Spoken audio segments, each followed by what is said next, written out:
আচমকা বিস্ফোরণ, যোগাযোগ বিচ্ছিন্নতা, এসব আতঙ্কের মধ্যেই চলছে মানবিক যাত্রা। গাজার উদ্দেশ্যে মানবিক সহায়তায় যাওয়া গ্রেটা থুনবার্গের নৌবহরে আবারও ড্রোন হামলা। বুধবার রাতে গ্রিস উপকূলের কাছে সুইডিশ পরিবেশ কর্মী গ্রেটা ত্রাণবহরকে লক্ষ্য করে অন্তত 15টি ড্রোন হামলা চালানো হয় বলে দাবি করছেন নৌবহরের আয়োজকরা। হামলায় বেশ কয়েকটি বিস্ফোরণ ঘটে, এতে আতঙ্ক ছড়িয়ে পড়ে এবং জাহাজের বেশ কিছুটা ক্ষতি হয় ও যোগাযোগ ব্যবস্থাও অকার্যকর হয়ে পড়ে। তবে হতাহতের কোনো খবর পাওয়া যায়নি। আমি বুঝি নির্মাণের শিল্প, সালাম স্টিল বোঝে ডিউরেবিলিটি। সালাম স্টিল, মোস্ট ডিউরেবল স্টিল। পরিস্থিতি মোকাবিলা ও তাদের উদ্ধারে ইতালি দ্রুত দুটি যুদ্ধজাহাজ পাঠায়। মানবিক সহায়তা বহনকারী নৌবহরে হামলার তীব্র নিন্দা জানান প্রধানমন্ত্রী জর্জিয়া মেলোনি। তবে গ্রেটা থুনবার্গের এমন মিশনকে ঝুঁকিপূর্ণ ও অবিবেচক বলে মন্তব্য করেন তিনি।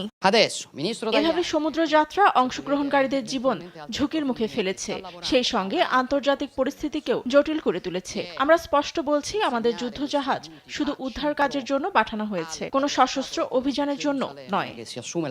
ত্রাণবাহী এ নৌবহরকে আন্তর্জাতিক জলসীমা না পেরোনোর অনুরোধও করেন তিনি। বলেন, ইসরায়েলি অবরোধ ভাঙার চেষ্টা করলে ইতালির পক্ষে তাদের নিরাপত্তা নিশ্চিত করা সম্ভব হবে না। এদিকে ফিলিস্তিনকে রাষ্ট্র হিসেবে স্বীকৃতি প্রসঙ্গে তিনি বলেন, হামাস যদি ইসরায়েলি বন্দীদের মুক্তি দেয় এবং ভবিষ্যতে সব রকম প্রশাসনিক কাঠামো থেকে বাদ হয়ে যায়, তবেই ইতালি ফিলিস্তিনকে স্বীকৃতি দেবে।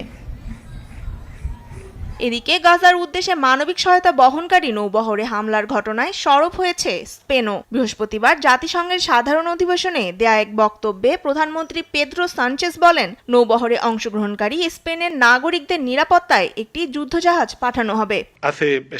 স্পেন কোনো সংঘাতে জড়াতে চায় না। এ যুদ্ধজাহাজ অংশগ্রহণকারীদের সুরক্ষা দেবে এবং উদ্ধার কাজে সহায়তা করবে। গাজার মানুষদের কাছে মানবিক সহায়তা পৌঁছানো জরুরি, তবে তা আন্তর্জাতিক আইন মেনেই করা উচিত। এদিকে নৌবহরে আনা মানবিক সহায়তা গাজার পরিবর্তে পাশের বন্দরে রাখার পরামর্শ দিয়েছে ইসরায়েল। সেই সঙ্গে এ নৌবহরকে কোনো মতেই গাজায় পৌঁছাতে দেবে না তারা। সীমানা লঙ্ঘনের চেষ্টা করলে কঠোর ব্যবস্থার হুমকিও দিয়েছে তেল আবিব।